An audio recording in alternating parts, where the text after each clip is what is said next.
Bismillahirrohmanirrohim. Alhamdulillah va salatu vassalamu ala rasulillah, amma ba'd. Bu dunyoda har bir inson baxtli bo'lishni xohlaydi, lekin bizga hayotimizning bir qismi bo'lib qolishligi uchun to'g'ri tariqa hayot intizomi zarur.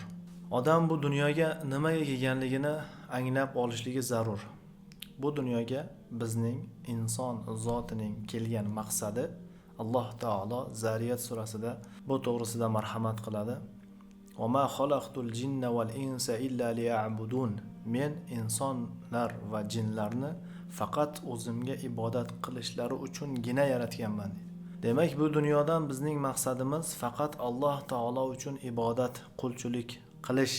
Endi qaysi amal ahsanu amal, eng chiroyli amal, eng chiroyli ibodat bo'ladi deyilganda ulamolar aytishadi, qaysi bir amal niyati xolis Alloh uchun bo'lsa va o'sha amal payg'ambar Muhammad sallallohu alayhi va sallamning sunnat tariqasiga muvofiq bo'lsa, xuddi mana shu amal ahsanu amal bo'lib hisoblanadi.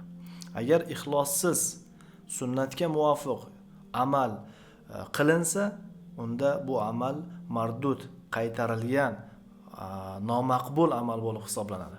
Vaholanki agar amal xolis Alloh uchun qilindi, lekin qilingan amalning tariqasi payg'ambarimiz Muhammad sallallohu alayhi va sallamning sunnatlariga muvofiq bo'lmadi, bu amal ham mardud, qaytarilgan, Alloh taolo qabul qilmaydigan amal. Shuning uchun hayotimizda sunnatning darajasi, sunnatning bir ahamiyati bo'lishligi zarur. Alloh kechirsin, ba'zi musulmon birodarlarimiz qanaqa bir amallar aytilganda, bu sunnat-ku, bu sunnat ekan degan shu kabi so'zlarni amal qilmasa ham bo'ladi, buni tashlasa ham bo'ladi degan bir ma'noda iste'mol qilib, juda bir odamni afsuslantiradigan noto'g'ri holat. Sababi sunnat degani bu amal qilishligimiz zarur degan narsa bu. Bu din payg'ambarimiz sallallohu alayhi va sallamning sunnatlari bilan komil va mukammal bo'ldi. Har bir amalning sunnati bor. O'sha sunnatga muvofiq amalga oshirishlik Allohni rozi qiladi. Sunnatga amal qilishlik payg'ambarga o'zini o'xshatishga harakat qilish bu. Payg'ambarga o'zini o'xshatganlar, man tashabbaha biqawmin fahuwa minhum.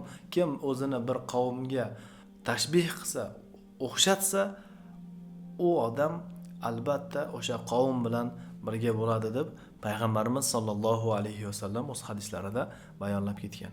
Demak, sunnatga amal qilgan odam payg'ambar Muhammad sallallohu alayhi va sallamga o'zini o'xshatishga harakat qilgan bo'lib hisoblanadi. Payg'ambarga o'zini o'xshatganlar Alloh ulardan rozi bo'ladi. Hum Atsha degan bir kitob bor. O'sha kitobda juda bir chiroyli, ajib qissa zikr qilingan. Musa alayhissalomga Alloh taolo vazifa bergan, Firavunga borib da'vat qilishlikka, Alloh taoloning amrini yetkazishlikka, tabligh qilishlikka. Musa alayhissalom Firavunning yoniga borib da'vat qilgan edi. Firavunning bir masqaravozi bor edi.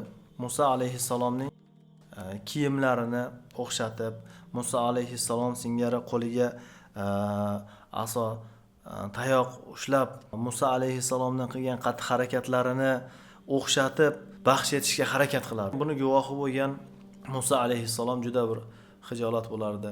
Musa alayhissalomning ko'ngliga qattiq tegardi bu narsa. Gapirgan gaplarini ham o'xshatib. Musa alayhissalom Allohga duo qilganidan keyin Alloh taolo Firavun va uning askarlarini dengizga cho'ktirdi, suv ostida qoldirdi. Mana o'sha paytda sohilda turgan Musa alayhissalomning ko'zi o'sha masqarabozga tushib qoladi. Qarasa, suvning ustida yurib kelayotgan ekan. Bu holatdan hayratlangan Musa alayhissalom Alloh taologa aytadi: "Ya Alloh, bu Firavundan ham menga ko'proq bir ziyon yetkazgan odam edi-yu. Nima uchun bu suvga cho'kmadi?" deb so'raganda Alloh taolo Musa alayhissalomga vahiy qilib aytadi: "Ey Musa, men o'zim sevgan bandamni ham va o'zim sevgan bandamga o'zini o'xshatganlarni ham azoblashni xohlamayman" deb aytadi. Shuning uchun sunnatga ittibo qilishlikda Alloh taolo bizdan albatta rozi bo'ladi.